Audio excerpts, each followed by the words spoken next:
Shalom, salam, damai sejahtera dalam kasih Tuhan. Saudara, bagaimana kabar Ibu Bapak dan saudara semua? Diberkati Tuhan, saya juga, dan saya sengaja sedikit lambat supaya kita bisa berefleksi tentang makna perjamuan kudus. Sudah 5 makna yang saya ungkap, dan hari ini saya akan menambah 1 makna. Besok 1 makna. Karena apa? Karena ada 7 makna penting perjamuan kudus bagi orang beriman. Dan kita masuki yang ke-6 pada saat ini, yaitu perjamuan kudus mengingatkan saudara dan saya bahwa kita adalah bagian dari keluarga Allah. Saudara, bagian ini penting karena apa? Karena di dalam Alkitab, saudara, kita menemukan bahwa surga itu adalah penuh sukacita dan berkat, penuh kekudusan. Di dalam Alkitab tidak diceritakan bahwa surga itu penuh dengan nafsu duniawi. Kalau saya orang Kristen lalu kemudian masuk surga diberi bonus cewek-cewek cantik, bidadari jelita. Enggak. Kristen tidak menggambarkan itu. Ya, Alkitab menggambarkan bahwa hidup di dalam naungan kasih Tuhan di surga itu penuh sukacita. Sebagai bagian dari keluarga Allah, penuh kekudusan, tidak ada kemunafikan, tidak ada nafsu birahi, yang ada adalah sukacita. Makna perjamuan kudus yang ke-6 adalah menghayati orang beriman, orang Kristen, sebagai bagian dari keluarga Allah. Ada bagian Efesus 2, kita akan baca terlebih dulu. Efesus 2 ayat 14 sampai dengan 20. Efesus 2 ayat 14 sampai dengan 20. Beginilah sabda Tuhan. Karena Dialah damai sejahtera kita, yang telah mempersatukan kedua pihak dan yang telah merubuhkan tembok pemisah, yaitu perseteruan. Sebab dengan matinya sebagai manusia, ia telah membatalkan hukum Taurat dengan segala perintah dan ketentuannya, untuk menciptakan keduanya menjadi satu manusia baru di dalam dirinya, dan dengan itu mengadakan damai sejahtera. Dan untuk memperdamaikan keduanya di dalam satu tubuh dengan Allah oleh salib, dengan melenyapkan perseteruan pada salib itu, ia datang memberitakan damai sejahtera pada kamu yang jauh dan damai sejahtera kepada mereka yang dekat. Karena oleh Dia kita kedua pihak dalam satu roh beroleh jalan masuk kepada Bapa. Demikianlah kamu bukan lagi orang asing dan pendatang, melainkan kawan semarga dan orang-orang kudus dan anggota-anggota keluarga Allah, yang dibangun di atas dasar para rasul dan para nabi, dengan Kristus Yesus sebagai batu penjuru. Demikian Efesus 2 ayat 14 sampai dengan 20. Saudara yang terkasih di dalam Tuhan, beberapa poin penting dari ayat yang kita baca ini. Yang pertama, Yesus hadir untuk mendamaikan dan membuat kita bertobat, diterima kembali sebagai umat Allah, diperdamaikan dengan Tuhan Kristus. Maka di dalam perjamuan kudus ada roti dan anggur, dan itu mengingatkan kita pada karya Kristus. Dia yang memperdamaikan kita. Yang kedua, Dia yang memperdamaikan kita itu memberi kita masuk menjadi anggota keluarga Allah.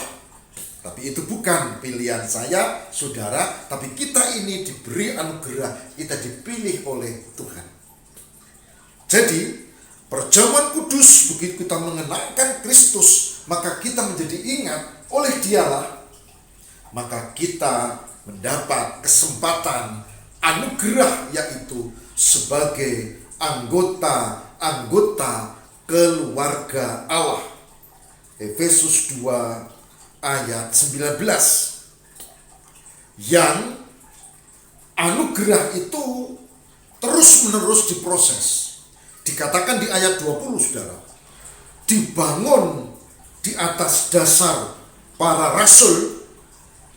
Ya, kita mendapatkan kisah-kisah ini dari para rasul. Rasul adalah para murid Yesus. Dan para nabi, karena sebelum rasul-rasul ada nabi-nabi. Dan dengan Kristus Yesus sebagai batu penjuru, landasan utamanya adalah Mesias, Yesus Kristus, sumber keselamatan. Jadi kita kalau perjamuan kudus, yang pertama mengenangkan, ini karya Kristus. Yang kedua, dengan karya itu aku ditarik, dipilih, diundang menjadi bagian dari keluarga Allah. Dan yang terakhir tadi disebut ayat 20, disebutkan bahwa itu karena karya pelayanan para rasul, para nabi, tapi yang paling utama dengan landasannya adalah Yesus Kristus sebagai batu penjuru. Saudaraku yang terkasih di dalam Tuhan, jadi makna perjamuan kudus luar biasa. Kita lalu sadar, aku adalah anggota keluarga Allah. Oleh sebab itu, saudara, meskipun orang lain bilang Kristen itu kafir, meskipun orang lain bilang menjelek-jelekkan orang Kristen, itu tidak masalah. Enggak hanya sekarang, dari dulu. Bahkan ketika Yesus disalibkan, saudara, orang-orang Yahudi, orang-orang ahli Taurat khususnya, mereka menjelek-jelekkan, lihat bisa turun enggak dia. Jadi kalau sekarang saudara mendengar bahwa di salib Yesus itu ada jin kafir misalnya, saudara enggak usah kaget. Kita enggak usah kaget. Dari dulu kebenaran itu dilecehkan, Yesus itu dihina bahkan oleh orang-orang Yahudi pada zamannya. Dan sekarang ada generasi penerusnya, bukan? Untuk mengejek, untuk mencela. Ya, karena memang mereka biasa mencela sesembahan atau junjungan orang lain. Tapi kita jangan membalas, nanti mereka marah karena mereka maunya mencela, tidak mau dibalas. Dan kita memang tidak boleh membalas. Yang paling penting adalah kebenaran itu terbukti. Kebenaran ini tidak bisa hilang dengan ejekan-ejekan itu. Kebenaran ini ya dan amin.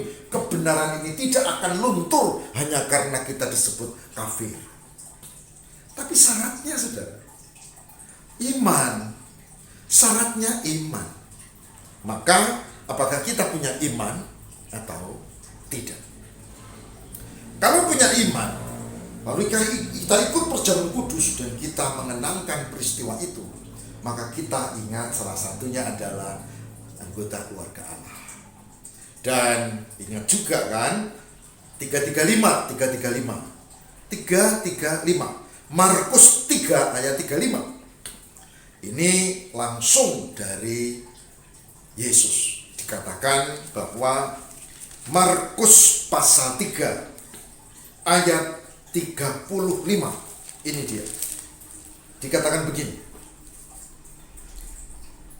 Barang siapa melakukan kehendak Allah, dialah saudaraku laki-laki, dialah saudaraku perempuan, dialah ibuku. Markus 3 ayat 35. Saudara tahu ceritanya waktu itu Yesus sedang mengajar dan banyak fitnah-fitnah berseliweran sampai keluarga dari Yesus juga menduga Yesus ini enggak waras.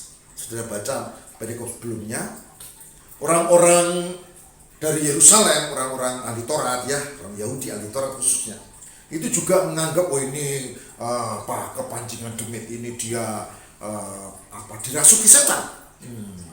Jadi sekali lagi saya bilang kalau Yesus itu dilecehkan dari dulu sudah, tapi kita tidak boleh membalas. Kenapa?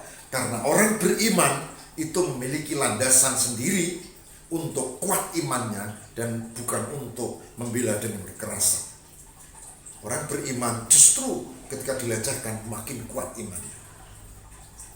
Saudara, di Markus 3 ayat 35 disebutkan bahwa memang barang siapa itu siapapun yang melakukan kehendak Allah, dia membaca, mendengarkan dan melakukan firman Tuhan, maka disebut sebagai saudara.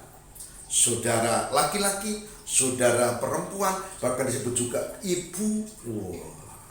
Artinya kita semua anggota keluarga.